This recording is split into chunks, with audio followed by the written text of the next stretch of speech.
Bonjour mes chers amis, on a déjà entamé le mois de Kislev et nous on poursuit donc évidemment avec Michelet et on va voir maintenant ce que Hachem a en horreur parce que des fois on pense que les choses qui sont bien cachées, eh ben elles le sont aussi d'Akadosh Baruch Hu. Ce serait une grande erreur d'imaginer que Hachem ne peut pas sonder nos pensées, nos sentiments les plus profonds et c'est à ce niveau-là qu'il faut évidemment faire un travail et surtout déjà dans un premier temps écouter les bons conseils du roi Salomon dans Michelet et notamment dans le chapitre donc 15 dans lequel on se trouve et on est arrivé au verset Kaf et He, le verset 25. Bet Geim Yisach Hashem. On a vu hier, on a parlé une allusion à la Hanava, donc à l'humilité, et on comprend maintenant la jonction Bet Geim Yisach Hashem. Hashem détruit la maison des hautains, des superbes, Geim, des orgueilleux. Veyatsev Gevul Almana. Mais il fait dresser Gevul Almana, l'enclos, la barrière, l'Almana de la veuve. Donc on voit bien ici, on ne comprend pas peut-être dans un premier temps, quel est le lien entre quelqu'un qui est orgueilleux et la Almana, la veuve. Alors, plusieurs explications aussi très intéressantes. Alors, d'abord, dans un premier temps, qui sont ces personnes hautaines? On dit que ce sont des personnes violentes. Comme ça, c'est marqué Tekifim ve'alilim, qui n'hésitent pas à s'accaparer de ce qui n'est pas à eux. Et c'est peut-être une allusion aussi à l'almana. Ils n'ont aucune pitié. Et même s'ils doivent usurper de l'argent, même à une pauvre veuve, ils n'hésiteront pas. Donc, qui ont construit leur maison en profitant justement de la faiblesse de la veuve, en déplaçant leurs barrières, et comme la veuve est seule, donc ils pensent qu'ils peuvent profiter pour agrandir, donc c'est ça cet orgueil, et c'est la deuxième partie, c'est pour ça qu'Hachem, il remet, il redresse la barrière là où il faut. Attention, parce qu'il y a une justice dans ce monde. Dieu a en priorité les orphelins et les veuves, donc il faut faire extrêmement attention à notre comportement. Et le Radak, par exemple, nous dit à qui c'est une allusion à Esav. Esav qui a détruit notre maison, le Beth HaMikdash, et c'est comme ça qu'il dit, il a vu réussir quand il s'est emparé d'une veuve. Et qui est appelée veuve? C'est la ville de Yerushalayim.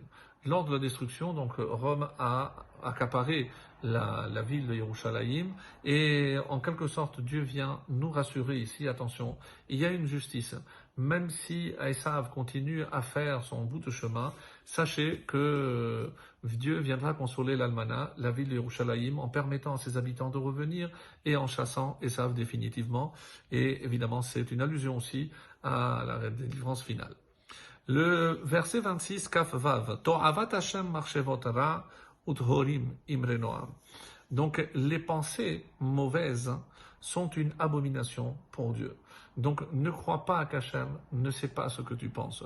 Même si tu agis différemment de ce que tu penses, Hachem connaît ta vraie pensée. Et lorsque tu fais semblant d'agir bien alors que ta pensée est mauvaise, eh bien ça c'est une abomination. Donc c'est ce qu'on appelle en français les hypocrites. Uthorim imre noam.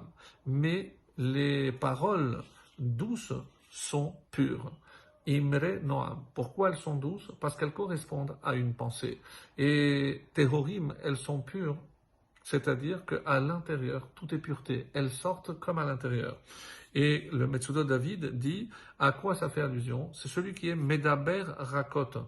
Donc celui qui utilise des vraies paroles, mais parce que ses intentions sont pures, contrairement à celui dont les mauvaises pensées, alors il va aussi peut-être parler de façon mielleuse, mais on sait très bien que les paroles mielleuses, il faut évidemment se méfier, et surtout que généralement elles sont accompagnées de très mauvaises pensées.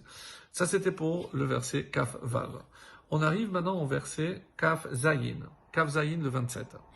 Rocher Beto Botsea Batsa. Celui, et il faut voir donc comment tous les commentaires disent, Botsea Batsa, celui qui fait un vol. Donc celui qui se livre à la rapine, Ocher Beto, il amène le malheur sur sa maison. Ne crois pas, on parle ici d'un mal acquis, d'un bien, bien acquis, ou plutôt d'un bien mal acquis. excusez-moi. Donc un bien qui est mal acquis va attirer le malheur de la maison. Vesone matanot irie, mais celui qui est les cadeaux, les présents, irie, il vivra. Alors, c'est assez étonnant. Pourquoi? Ça voudrait dire qu'on ne peut jamais accepter des cadeaux. Non, alors c'est le pshat, c'est que généralement, les gens pensent que la fin justifie les moyens. Et c'est pour ça que si c'est pour procurer un confort à ma maison, eh ben, je peux voler, je peux tricher, je peux truander, je peux escroquer. Non. Non, parce que ça attire le malheur dans la maison. Et dans un autre contexte, comme le Malbim nous dit, c'est qu'on parle ici de shochad, c'est la corruption. Et c'est pour ça que ce verset s'adresse essentiellement aux Dayanim. Alors, avaloït kaven les matanot chesed veyedidut. Étant évidemment qu'on ne parle pas si c'est un cadeau qui est fait par amitié, par fraternité, par bonté. Évidemment qu'on ne parle pas de ça. De quoi on parle? Al-Hasarim vers la Dayanim amekablim shochad. C'est les gens haut placés qui se laissent corrompre. Et évidemment,